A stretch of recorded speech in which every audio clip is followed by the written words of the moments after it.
regret. Regret.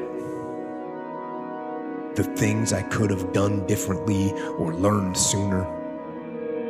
There's so much knowledge out there, so much information, so many ways to get better. And we make so many mistakes. We are the product of our mistakes. And oftentimes the lesson is sitting in front of our face, there to be learned. But we miss it, or we don't pay attention to it, or we think we know better until it punches us in the face. The most important thing to learn is that we have so much to learn. We all do. You have to open your mind, free your mind, so that you can learn and make real progress. Inside of every man and woman is a fire, and this fire burns very bright. And if you look at it this way, that your fire might burn just as bright as mine, but it burns at a different color, then you have to do what's right for you. You have to follow your own radiance in life. And when people tend to start living other people's dreams out, why is that? Because you are not living your radiance. You are not listening to your radiance. You are living someone else's dreams that they have for you. What you might be doing is running someone else's playbook for your life. And if you're running someone else's playbook for your life, then you are going to feel incongruent with your radiance. If your fire is burning orange, but someone says, go do this blue thing, while you are doing something, it is not the thing that's going to give you a sense of fulfillment and passion. And therefore, you are dying a slow death. You are committing suicide at the slowest rate possible. You want to change your life and live better. Why? You must know your why, and you must have it be firm. What's your purpose? What's your gift? What's your talent? What's your reason in the morning?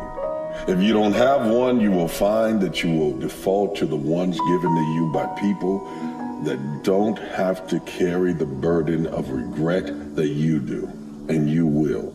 You can't abdicate the throne. Only you can assume that role. See, here's what I'm looking at. What are the uses for your life right now that you haven't even reached for yet?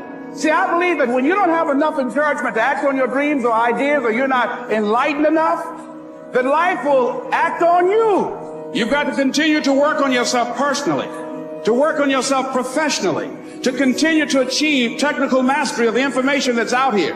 You've got to set high standards that will begin to set the pace. You've got to decide to be relentless. You've got to decide never to give up. You've got to find some reasons within yourself that will give you the stamina when life catches you on the blind side to get back up again, to keep on calling and coming back again and again and again.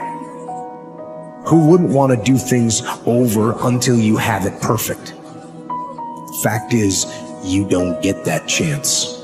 You get one shot. We get one shot at this gig right here, life. One life, that's all we've got. And the most important thing to understand about regret is that in and of itself, regret is worthless. It does nothing for you. In fact, the only valuable thing in regret is the lesson you learned.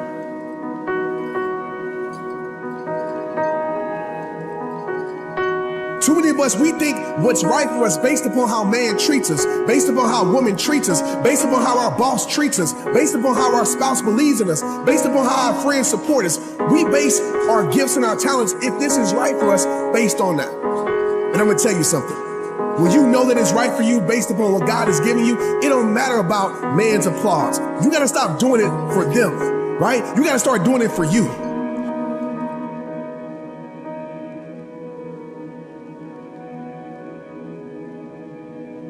All right, I'm one day better than I was yesterday. And that's how we have to look at life. That's how we have to look at these situations. And eventually you'll stop feeling the way that you feel right now. And because of the actions that you're taking, by the time that you stop feeling, because here's the thing, if you did nothing, if you just continue to live and you did nothing, all right, you will eventually get over this because time cures the painful wounds. Think of every hard thing you've ever been through when enough time passes, it gets easier to deal with. It may not permanently go away, but it gets small. It gets real small in the rear view. And occasionally you'll be upset about it, but most of the time you kind of don't even think about it. The point is this: when that time comes, when the time comes where this huge event to you right now is very small in the rearview mirror, do you want to be in a better place than you are right now, or do you want to be in a worse place than you are right now? Because here's the thing: time is going to pass, and time will help heal the wound. But God gave you the light, and you just shining. Even when they try to stop you, you still shining. Even when they try to slow you down, you still shining. Even when they try to come against you, you still shining. Even when they use their tactics to try to hurt you and kill your vision, you bring more light to it and you keep shining. Everybody ain't meant to handle the light. When somebody has darkness in their soul, when somebody has darkness in their spirit, when somebody is bitter and you becoming better, everybody can't handle the light of greatness. Everybody can't handle the light of calling.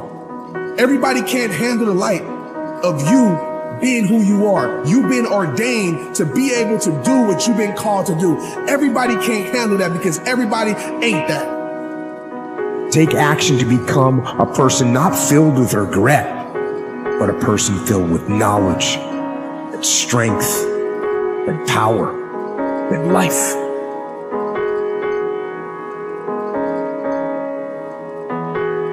Realize that this too shall pass, that it's not about the highs, it's about the character you're developing, even in the